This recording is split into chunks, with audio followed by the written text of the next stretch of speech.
Salut tout le monde, le 10 minutes pour Jésus aujourd'hui. Je fais ça par obéissance, peu importe qu'est-ce qui se passe, peu importe l'atmosphère. Nous avons le pouvoir de créer l'atmosphère. Amen. Donc, mon nom, l'apôtre Catherine Huard avec Jésus, ministère international. Je veux vous partager quelque chose qui est dans mon esprit depuis quelques semaines, que j'ai entendu un pasteur enseigner là-dessus à propos des opportunités versus les obligations. La dernière chose qu'on veut comme croyant, ou si tu n'es pas un croyant, c'est une loi spirituelle dans le cœur, dans l'atmosphère, dans les feelings, dans les émotions, que quand on fait les choses par obligation, c'est pas toute la même affaire que si tu les fais par opportunité. Quand tu le sais que quand tu as l'occasion de faire quelque chose, tu sais qu'il y a un bénéfice au bout, il y a une récompense, tu le fais, tu sais qu'il va y avoir un résultat grandiose. Puis super naturel de ça. Donc, c'est ce que je veux vous enseigner aujourd'hui à propos de toutes les questions d'une opportunité et non d'une obligation de la loi. La dernière chose que tu veux, là, c'est faire les choses par obligation. Parce que c'est lourd, puis encore là, c'est comme la loi. Jésus, c'était le plus grand opportuniste. J'ai appris à travers ma marche avec lui que c'est un grand homme d'opportunité, Dieu lui-même dans un corps humain, qui a pris toutes les opportunités qu'il pouvait pour aimer Dieu en retour, pour écouter, obéir à Dieu, bénir les gens, guérir les gens. C'est juste incroyable comment tu peux apprendre de la vie de Jésus puis qui est notre exemple. Amen. Donc, prions ensemble, je vais vous envoyer dans Galates, peut-être qu'on va lire un autre verset aussi dans 2 Corinthiens, mais je veux qu'on aille dans Galates 6 aujourd'hui, verset 10. Donc, prions ensemble pour laisser cette parole-là transformer nos vies, transformer nos cœurs. Amen. Merci, Père éternel, pour cette vidéo. Merci que c'est par obéissance, par obéissance, que je fais cette vidéo-là et que c'est une opportunité pour toi de te glorifier dans la vie de chaque personne qui écoute. C'est une opportunité que tu puisses transformer et renouveler les intelligences. Parce que Jésus est l'auteur et le finisseur de toutes choses qui se passent en nous, physiquement, émotionnellement, mentalement. Et aujourd'hui, je prends l'opportunité de transférer ça à ton peuple, de transférer ta parole par ton Saint-Esprit. Saint-Esprit, prends contrôle de qu'est-ce que tu veux dire à ton peuple de la francophonie aujourd'hui. Amen, amen, amen. Donc voilà, on va aller lire dans Galates 6, l'opportunité qu'on a de lire sa parole et d'être transformé. Amen. Donc c'est écrit. Galates 6, verset 10. Ainsi donc, tant que nous avons l'opportunité, faisons du bien à tout le monde. Et en premier lieu, à ceux qui appartiennent à la famille des croyants. Donc, il y aurait beaucoup à partager là-dessus. Je ne vais pas m'attarder beaucoup sur le fait qu'on doit bénir tout le monde, mais c'est quand même un point important. C'est écrit en premier lieu, ceux qui sont de la famille des croyants.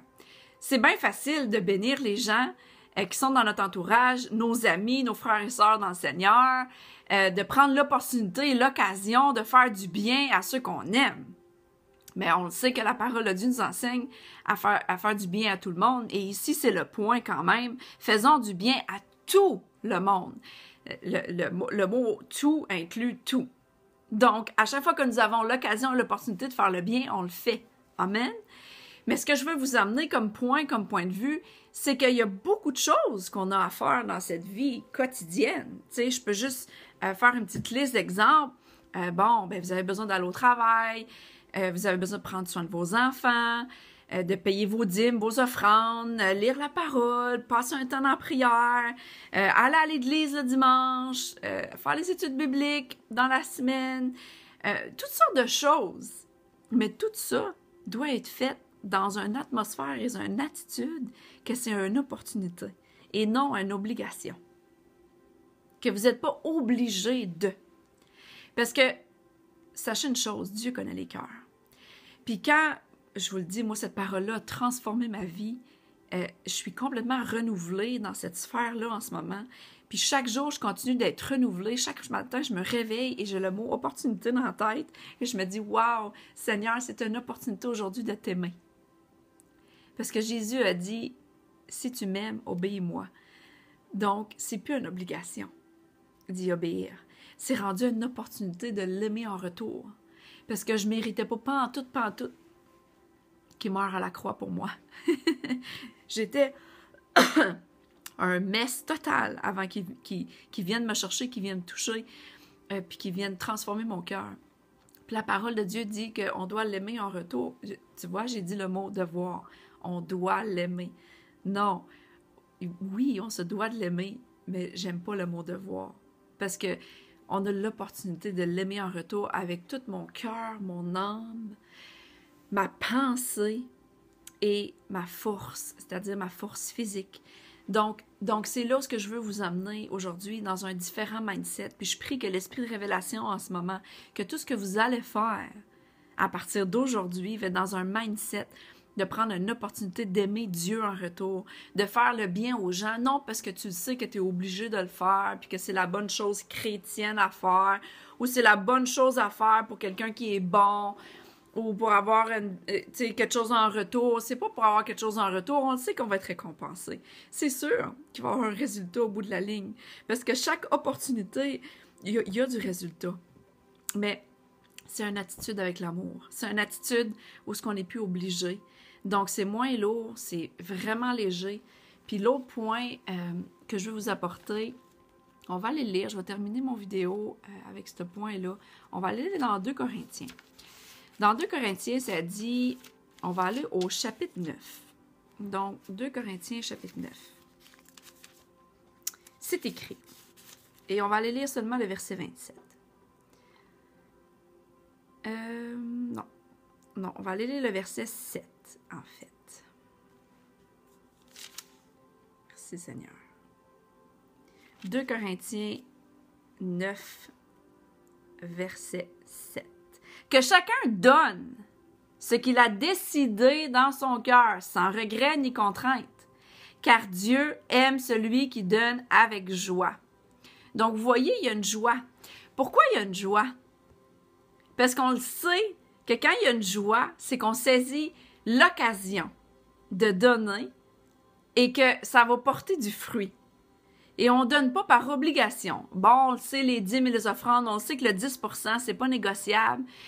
Puis ça, avoir des révélations dans Malachie 3 là-dessus, que si tu ne donnes pas ton 10%, tu voles Dieu et qu'il peut avoir une malédiction. Pas il peut, il va avoir une malédiction rattachée à ça. C'est la parole de Dieu, c'est pas moi qui l'invente. Je suis pas en train de te condamner, je suis en train de te dire que si tu donnes pas ton 10%, tu voles Dieu. That's it. Et puis on fait rien de bon à donner notre 10%, ce qui plaît à Dieu, c'est les offrandes. Donc je suis sûre ici que anyway, dans ce temps-là, dans le temps des apôtres, tout le monde mettait tout dans le même panier. Il y avait rien, les gens avaient aucune contrainte avec l'argent. Quand tu lis le livre des Actes des apôtres, tout le monde mettait dans le pot, puis personne ne manquait de rien. J'ose espérer voir ça un jour ici en Amérique. Donc, l'apôtre Paul, je suis sûre qu'il parlait des offrandes, du sacrifice que tu fais de plus et que tu le fais avec joie. Parce que le 10%, c'est une chose, la dîme et l'offrande, c'est une autre chose. Donc, mais de donner cette offrande-là avec une opportunité et non une obligation. Puis il y a toutes sortes d'offrandes. Tu sais, des fois, c'est l'offrande de temps. C'est l'offrande que je fais en ce moment, un 10 minutes pour Jésus. L'offrande de se réveiller plus tôt pour prier. C'est quelque chose qui plaît à Dieu, c'est une offrande. Oui, des fois, c'est de l'argent ou payer juste de la nourriture à quelqu'un qui est sans abri, payer le compte d'électricité de quelqu'un qui est dans le besoin, peu importe.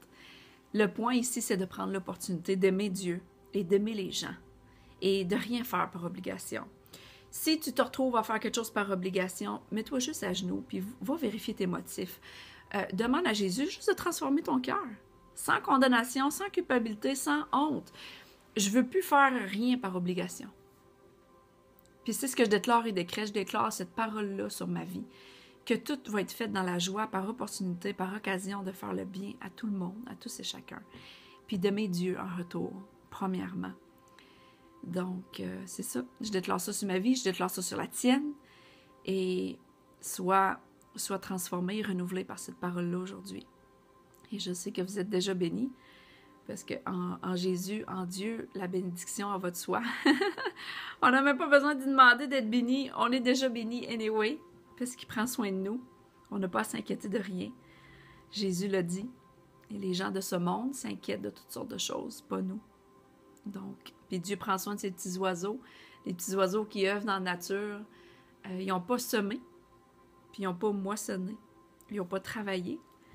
Puis Dieu les nourrit. Dieu les nourrit. Ils n'ont même pas à ramasser comme la petite fourmi qui ramasse, tu sais. Bref, ça serait un autre 10 minutes pour Jésus. Fait que je vous aime et on se voit au prochain 10 minutes. Amen. Bye bye.